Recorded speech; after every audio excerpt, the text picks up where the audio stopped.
Nathalie Baye, pour défendre Laura, elle sort de son silence. Voir cet article en vidéo dans cette guerre d'images précédant la bataille judiciaire entre Laetitia Hallyday d'un côté et Laura Smet et David Hallyday de l'autre. Les soutiens de la veuve de Johnny ont souvent fait valoir l'influence artistique bénéfique de celle qui fut sa dernière épouse. Si Laetitia joua, auprès de l'idole, un rôle accru après le grave accident de santé qui faillit l'emporter à Los Angeles en 2009, faisant après coup le ménage dans son entourage professionnel et amical, elle ne fut pas la seule à œuvrer à la renaissance de Johnny.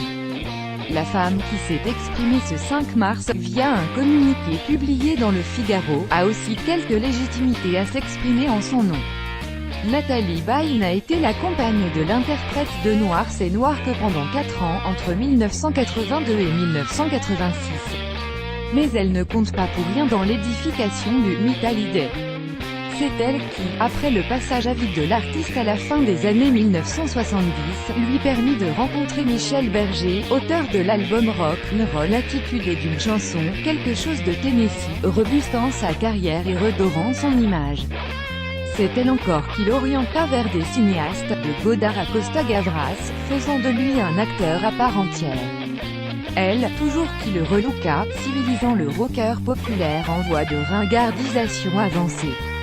Elle, enfin et surtout, qui lui donna une fille, Laura, née le 15 novembre 1983, qu'elle entend désormais défendre bec et ongles.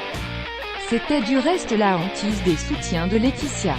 Face à l'offensive médiatique de Sylvie Vartan, le 25 février, au JT de Laurent Delahousse et dans plusieurs quotidiens, qui vit l'icône se dresser contre un testament, ne correspondant en rien à Johnny, il faisait valoir le silence de Nathalie Baye comme un modèle de dignité, espérant qu'il durerait toujours.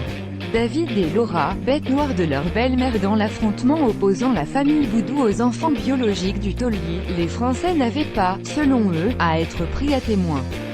Les mots, pesés mais incisifs, écrits par l'actrice ont dû leur faire l'effet d'une douche froide. J'apporte toute ma et mon amour à David et Laura, commence l'actrice 4 fois césarisée.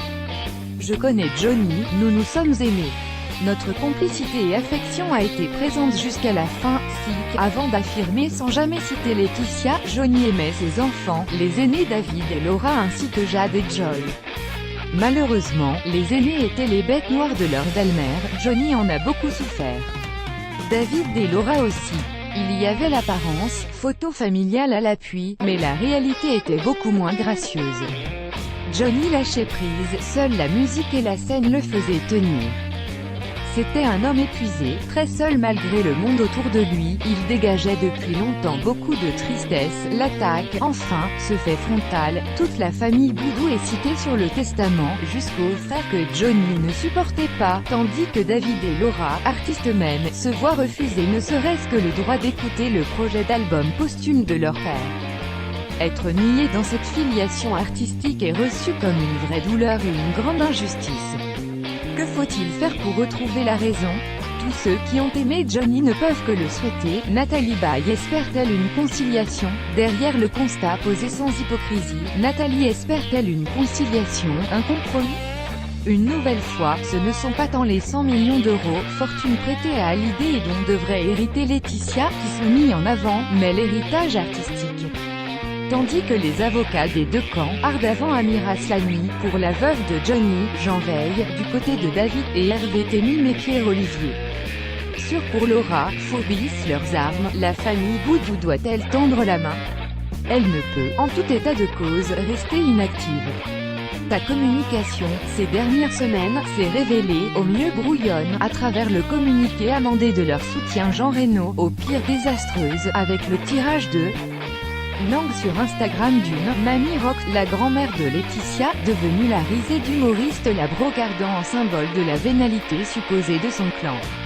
Car, au-delà de la mise à nu des protagonistes de cette affaire et sans présager de l'issue d'une bataille judiciaire qui débute ce 15 mars avec l'examen de la plainte en référé déposée par les aînés de Johnny pour obtenir un droit de regard sur l'album à venir, c'est un autre enjeu qui se dessine, celui de la carrière posthume du rocker. L'écœurement consécutif à ce déballage lui être préjudiciable. Bien que mort, il deviendrait alors l'ultime victime d'un piège qu'il s'est lui-même tendu. 7 commentaires, commentez, partagez cet article sur le même sujet.